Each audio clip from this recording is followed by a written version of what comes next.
Angin kencang banget. Bahkan dia di sini di belakang tiang. Assalamualaikum warahmatullahi wabarakatuh. Waalaikumsalam. Bismillahirrahmanirrahim. Alhamdulillahirabbil alamin. Wa bihi nasta'inu ala umuri dunya waddin.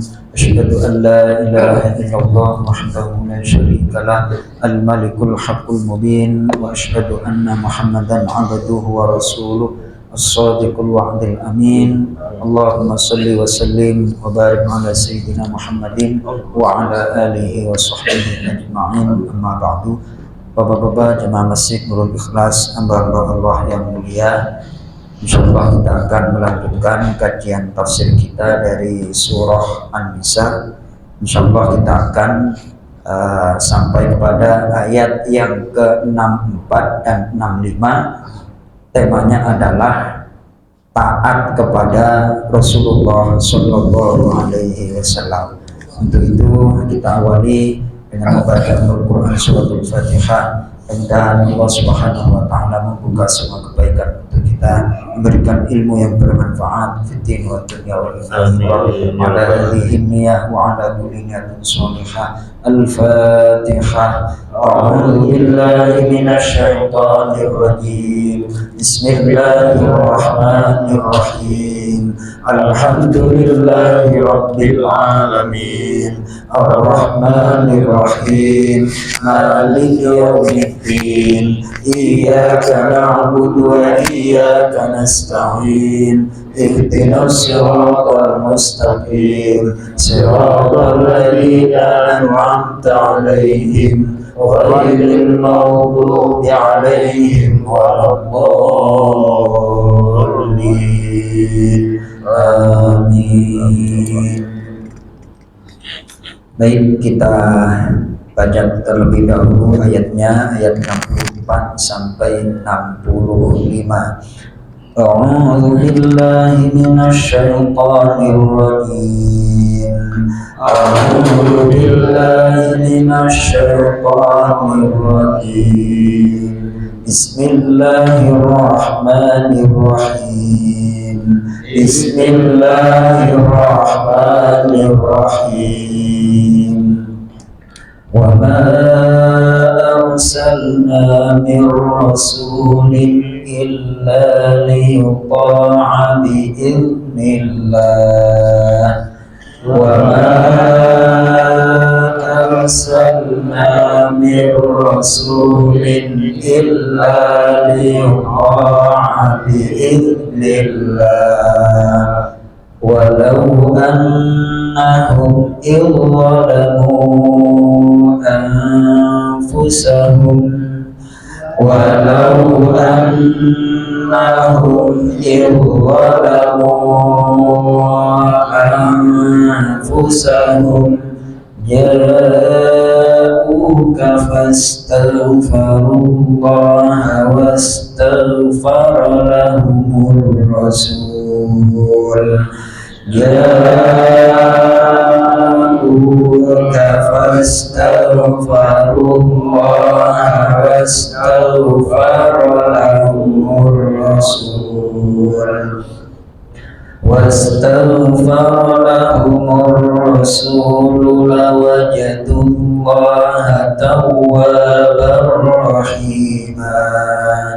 Wastaghfara lahumur rasul lawajadullaha tawwabar rahima.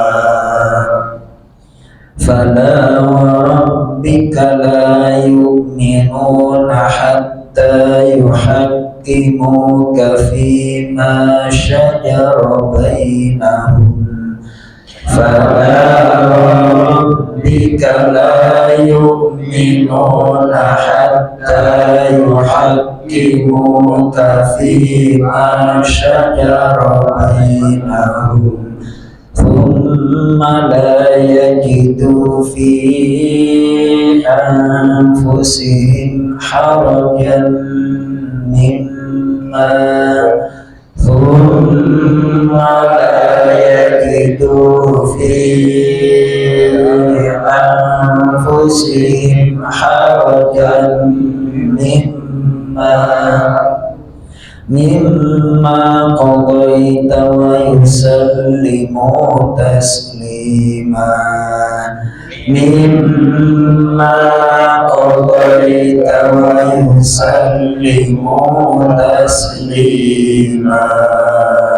Sadaqallahul azim wa sadaqa rasulun nabiyul karim wa nahnu ala dzalika minasyahidin wasyakirin walhamdulillahi rabbil alamin. Allahumma arhamna bil Qur'an.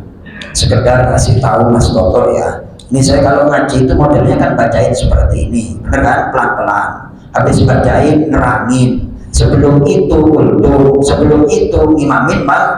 Nah kalau saya dipaksa ngimamin isya ya kayak gitu, kerjaannya sangat capek ya. Alhamdulillah ada Ustadz Yuda, tapi Ustadz Yudanya kalau malam-malam seperti ini punya tugas lain. Alhamdulillah masih ada second striker itu ya kan, pemain baru datang, didatangkan oleh klub Nurul Ikhlas ya kan, baru si Lukman kan terbantu saya itu ya Allah ya Mas Toto.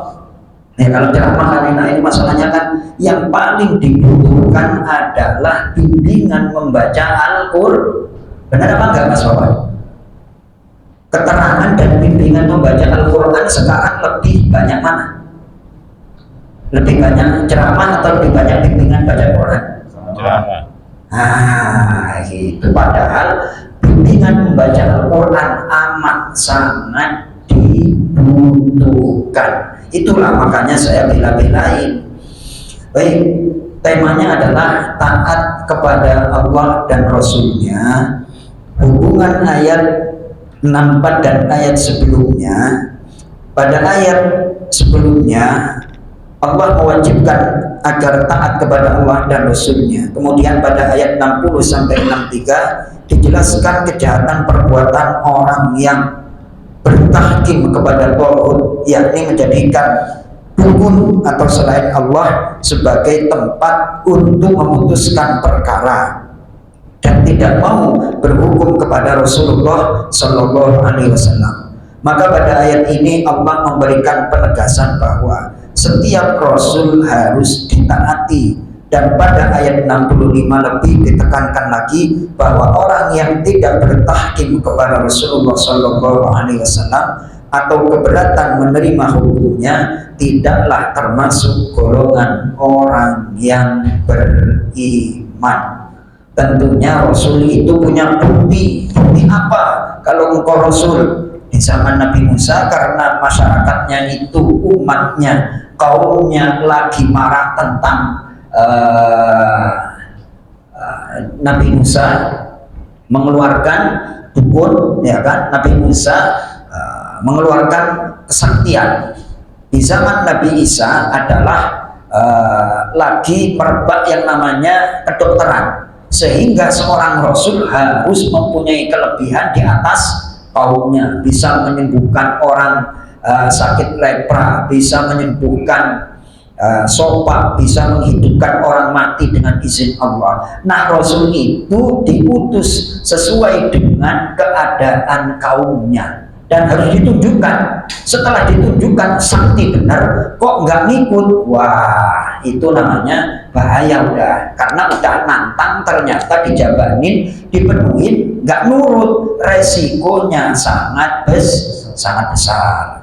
Lalu mujizat yang paling top markotop itu mukjizat apa Pak Mandra? Al-Quran.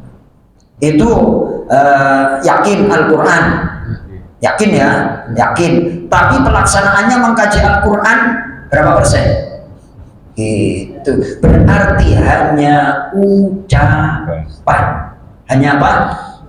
Kembali kepada Quran. Quran adalah mukjizat. Senang ngomongin, akan tetapi mengkajinya nol besar. Kapan lagi Anda Pak Tosim belajar tafsir yang seperti ini? Kapan lagi Pak Mandra? Ada kesempatan, kemungkinan kesempatan apa enggak?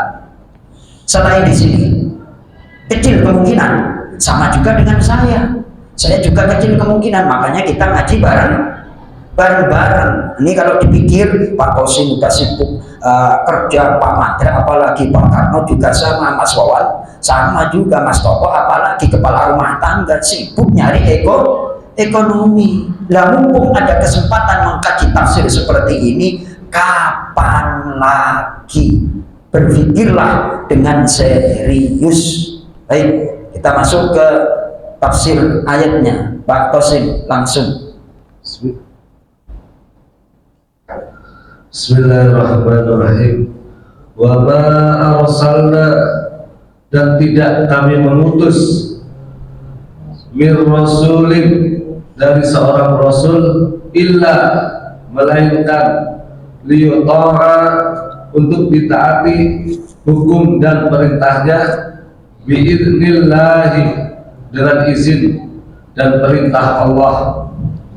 Walau, dan sekiranya, annahum, sungguh mereka, irzalamu, ketika mereka menzalimi anfusahum, diri mereka sendiri. Stop. Apa makna menzalimi diri sendiri? Kalau zalim sama orang lain kan gampang tuh dipahami. Ya Pak Tosim ya, menzalimi diri sendiri itu adalah antuhaqqiqalaha syahwatan ajilatan liwarithaha syaqalan daiman. Engkau memperturutkan hawa nafsumu karena kesenangan yang sementara dan akan mengakibatkan syaqaan daiman, kecelakaan yang selama-lamanya. Itu namanya menzalimi diri. Contoh, di rumah kita pulang ngopi ngobrol enak apa enggak? Itu syahwat apa kebenaran itu? Syahwat. Saya kasih contoh yang ringan-ringan aja. Syahwat.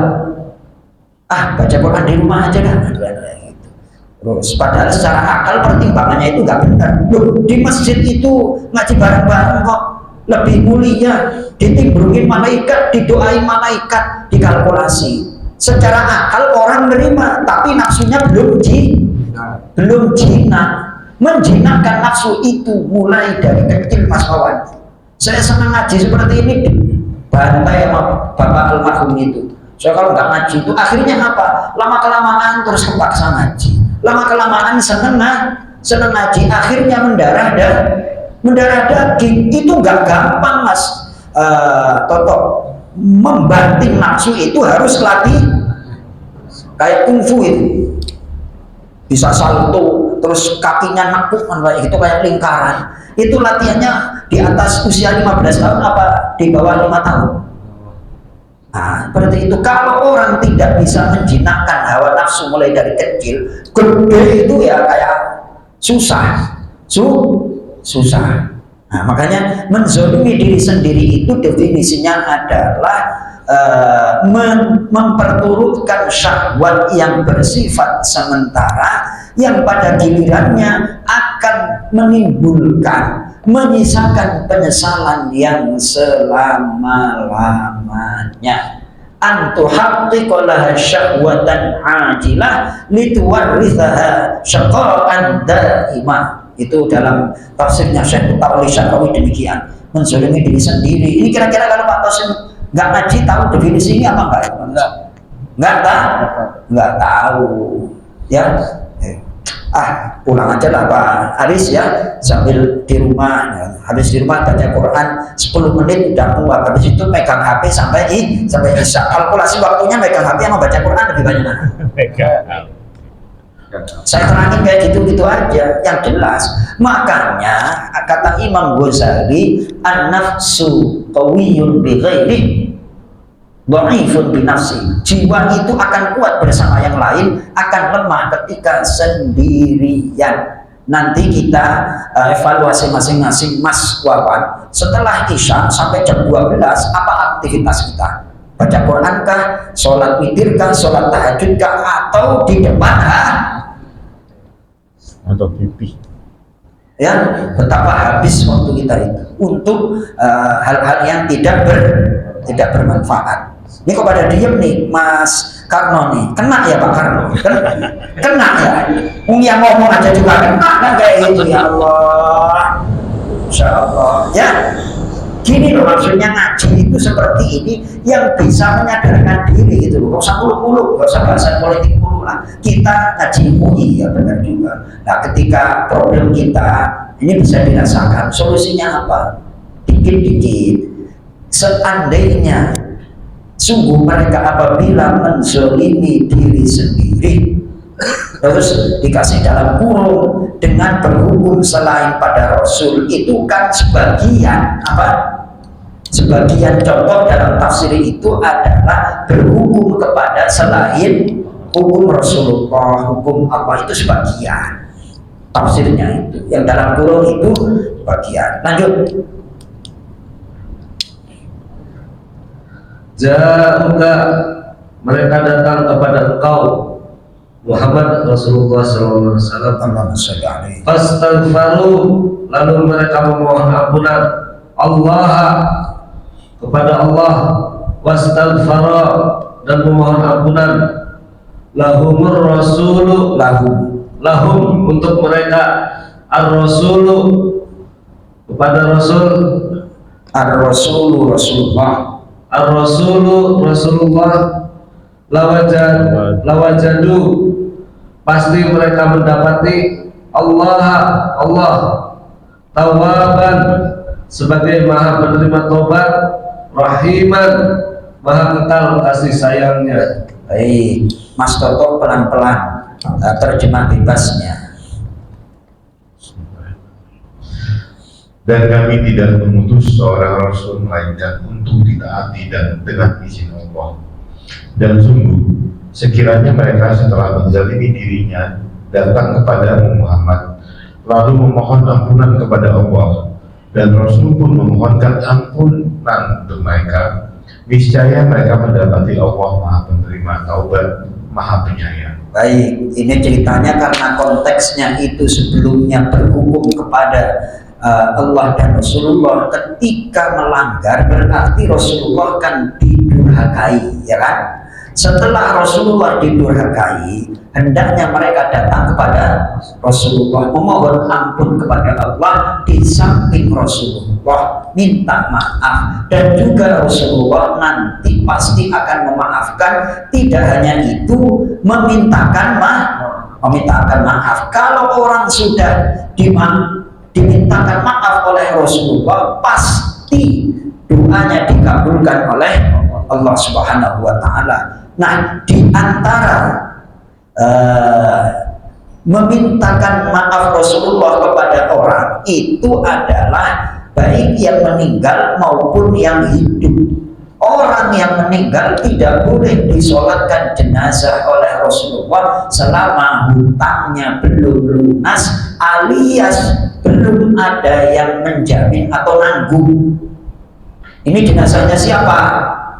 Pak Fulan misalnya, dia punya sangkut paut apa enggak?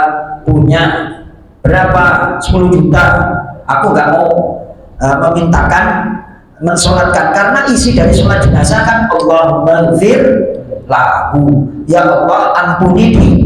Lah kalau Rasulullah memintakan ampunan pasti diijabah, padahal dia masih punya utang, nggak boleh. Lalu aku tidak mau mensolati kalau utangnya belum dibayar atau belum ada yang menjamin. Nah, sebagian di antara riwayat aku yang menjamin Rasulullah. Nah, ketika sudah ada yang menjamin baru Rasulullah mensolatkan. Sampai segitunya tuh, nggak main-main utang itu. Ya, kemudian di sini ada cerita. Saking ini dalam tafsir Ibnu Katsir yang tafsir terkenal seluruh dunia. Ini ada kisah seperti ini. Jadi kalau kita berdosa, berdurhaka, itu datang kepada Rasulullah, minta untuk bertaubat kepada Allah dan dimintakan ampun. Nah, di sini ada riwayat yang spektakuler. Wa qad dzakara jama'atun minhum Abu Syekh Abu Mansur As-Sabbal. Jamaah para ulama telah menyampaikan, di antara mereka adalah Syekh Abu Mansur As-Sabbal di dalam kitabnya Asy-Syamil, cerita yang masyhur dari Al-Atabi. Dia berkata, kuntu jalisan 'inda qabrin Nabi sallallahu alaihi wasallam. Suatu ketika aku Imam Al-Atabi duduk di samping kubur Rasulullah Sallallahu Alaihi Wasallam lagi ziarah.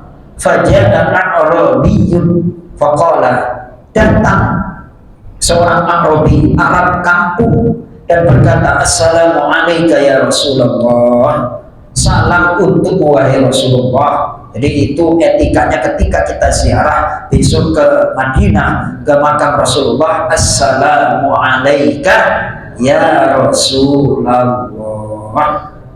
Rasulullah itu nggak mati, Rasulullah itu hidup di alam barzah. Makanya ketika kita sholat, salam itu Assalamualaikum ayyuhan nabi wa rahmatullahi wa barakatuh, itu langsung diterima, langsung dijawab oleh Rasulullah Shallallahu Alaihi Wasallam. Hanya saja kita nggak ngerti, nggak dengar jawabannya. Kemudian Arabi itu menyampaikan, Sami'tullah yaqul, aku mendengar Allah berfirman.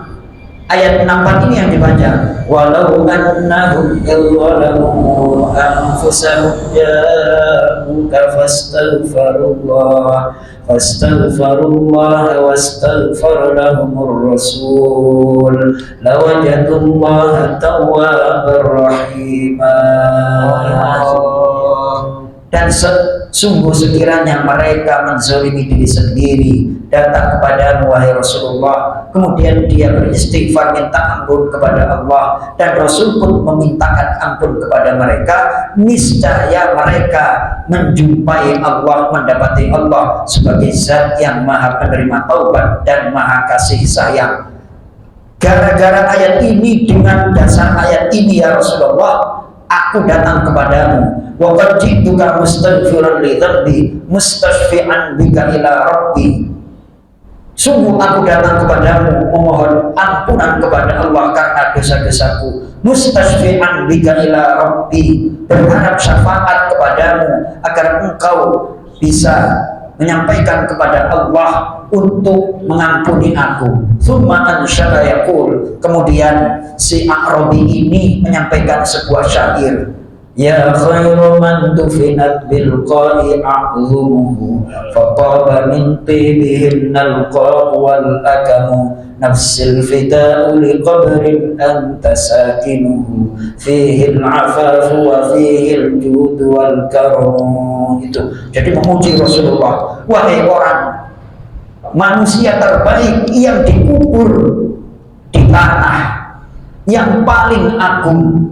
Fataba min tibihinnal qaw wal akam, menjadi harumlah tanah dan bukit karena dirimu. Nafsil fida'u liqabrin anta sakinuhu, diriku menjadi tebusan untuk kuburan engkau yang menempati kuburan ini. Fihil afafu wa fihil judu wal karamu, di dalamnya ada kesucian dan di dalamnya ada kedermawanan dan kemuliaan. Muji-muji Rasulullah. Kemudian tsumman sarafal A'rabi, setelah ziarah ke makam Rasulullah, si A'rabi itu pulang.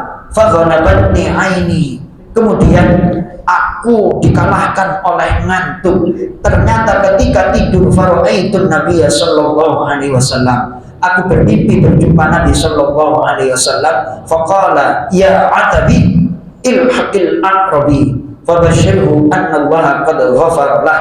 Wahai Atabi, susul A'rabi itu, sungguh berikan kabar gembira kepada dirinya bahwasanya Allah telah mengampuni dosanya. Ini gak kaleng-kaleng, ini tafsir Ibnu Katsir oleh ulama Wahabi. Tafsir ini yang menjelaskan tentang ini ditolak oleh ulama Wahabi. Aneh, mungkar katanya, ceritanya. Astagfirullahaladzim. Ini tafsir Ibnu Katsir, tafsir kelas dunia. Cerita ini nggak diterima karena mengandung kemungkaran, kesyirikan. Astagfirullahaladzim. Lalu sekelas tafsir Ibnu Katsir aja dimentahin sama orang Wahabi, apalagi itu. Itu berkahnya ziarah ke makam Rasulullah Shallallahu Alaihi wasallam. Terus tadi ketika saya baca tafsir ini Mas Toto, dulu ketika di pesantren itu kalau malam Jumat kita kan baca Maulid, baca Al-Barzanji, baca Tiba, itu ada puji-pujian kepada Rasulullah. As-salatu ala rasul wassalamu ala nabi. As-salatu ala rasul wassalamu ala nabi. Khairu man waqi athara al-musyaffa bil wara. Masya Allah. Wahai manusia terbaik yang menginjakkan kaki di bumi. Jadi kaki yang paling baik yang menginjakkan bumi itu adalah telapak kaki. Itu kalau orang nggak pinter balaghah, orang kalau nggak pinter sastra, nggak bisa ngarang seperti itu. Khairu man wati'at thara, wahai sebaik-baik manusia yang kakinya menyentuh bumi. Allah Akbar. Al-musyaffa'u fil wara, yang diberikan izin untuk memberikan syafaat kepada seluruh makhluk. Kemudian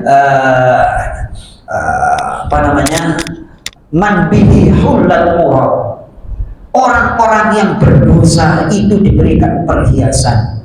Man bihi hulal murad kullu 'abdin mudnibi, yakni orang-orang yang senantiasa berdosa itu gara-gara Rasulullah akan mendapatkan syafaat.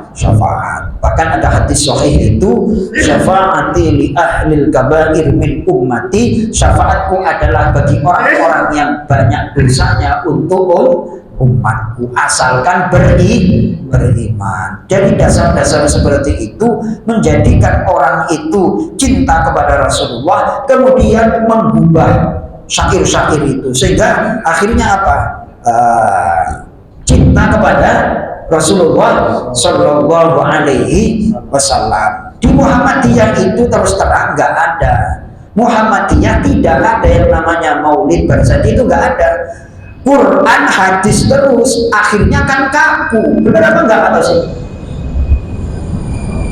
Ya kan? Yang sholawatan itu kan model kayak di Jakarta Betawi di sini, terus di NU, akhirnya kan ada setelah membaca Al-Quran, terus akhirnya baca Barzanji itu, ya kan? Khairu man wati athara al-musyaffa' fil wara, man bihullat ura kullu 'abdin mudnibi. Jiwa itu apa namanya, dihibur dengan syair-syair tentang keindahan akhlak Rasulullah Sallallahu Alaihi Wasallam. Ya, maka di Nurul Ikhlas bagaimana? Waduh, susah kelihatannya Pak Hamzah untuk mengadakan maulid di Nurul Ikhlas. Saya yang orang NU aja ngikut Nurul Ikhlas, benar apa enggak? Karena di sini itu masjidnya masjid umum, tidak ada maulid. Padahal kalau ada maulid itu rebana ditabuh, deng, masya Allah, ya kan? Enak, hati itu resep. Habis itu ada mau'idhah hasanah dan lain sebagainya, kemudian makan bareng-bareng. Waduh, nikmatnya itu adanya di kampung. Lalu apa namanya, Nisfu Sya'ban aja sempat vakum beberapa tahun. Gara-gara apa? Ya gara-gara ada Salafi Wahabi itu. Semenjak ada PA, akhirnya kemakan yang namanya jamaah kan kayak gitu, ya kan? Kemarin aja itu apa namanya, baru mulai terus tahun kemarin. Sebelumnya vakum. Ya Pak Tosim ya. Ketika Nisfu Sya'ban kemarin resep apa enggak resep?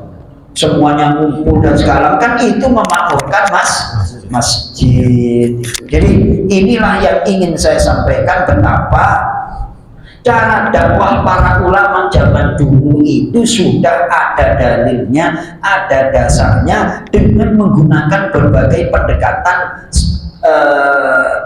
sosial biar dakwah itu menyenangkan. Kalau enggak kaku nanti.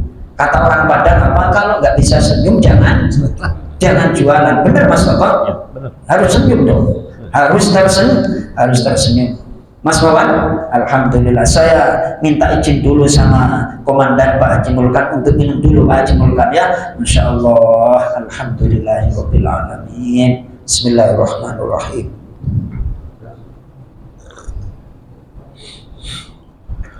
Senyum aja belum tentu ada yang datang, Ustaz. Senyum aja belum tentu ada yang datang. Senyum aja belum tentu ada yang datang. Apalagi kalau nggak tersenyum. Tapi enggak, senyum dengan ikhlas itu akan ada nilai pahalanya. Udahlah, yang namanya kata Syekh Mutawalli Sya'rawi itu seperti ini yang sangat berkesan itu. Idza lam tajid laka haqiqatan fa anta insanun fasil. Istilahnya seperti ini, kalau Anda berdakwah terus nggak nemu orang yang musuh, yang nggak nerima, berarti Anda gagal. Kalau ini terus terang aja ya, saya menyampaikan seperti ini ya, ada yang senang, ada yang kurang senang, ada yang biasa-biasa, ada yang nggak senang banget tentang itu. Biasa itu berarti saya sukses, karena ada yang tidak senang. Secara logika ngaji Quran saya salah apa benar ini? Kualitasnya apa B, Mas Toto? Fair-fairan aja, kualitasnya apa B? A+. Quran dibuka, dibaca, kajiannya dibuka. Saya tidak hanya tafsir satu, beberapa tafsir. Biar kelihatan saya punya bukunya, saya nggak bawa laptop. Kalau bawa laptop kelihatan belum tentu punya kitab. Kalau laptop aja gampang, install aja, karena kan kelihatan gagah, kelihatan keren apa enggak kalau di slide? Keren. Tapi dibaca apa enggak? Mending Quran fisiknya di buku. Nih, ngaji saya berapa tahun ini? Quran kalau seperti ini berarti sering dibuka apa enggak pernah dibuka? Gitu, Masya Allah. Ini kalau orangnya nggak senang masa itu sombong itu. Kayak gitu. Padahal saya itu ibaratnya kalau Rocky Gerung itu biar akal sehatnya itu, sehingga banyak kata yang disampaikan oleh Rocky Gerung itu apa DUNGU apa itu sering disampaikan. Kenapa? Biar nyala gitu, biar akal sehatnya itu maksudnya. Bukan berarti saya sosokan, karena kita sudah terlalu lelah tidak mendekati Al-Quran. Wallahu a'lam, mudah-mudahan bermanfaat. Karena kopinya Pak Hamzah ini terlalu nikmat, saya semangatnya luar biasa nih Pak Hamzah.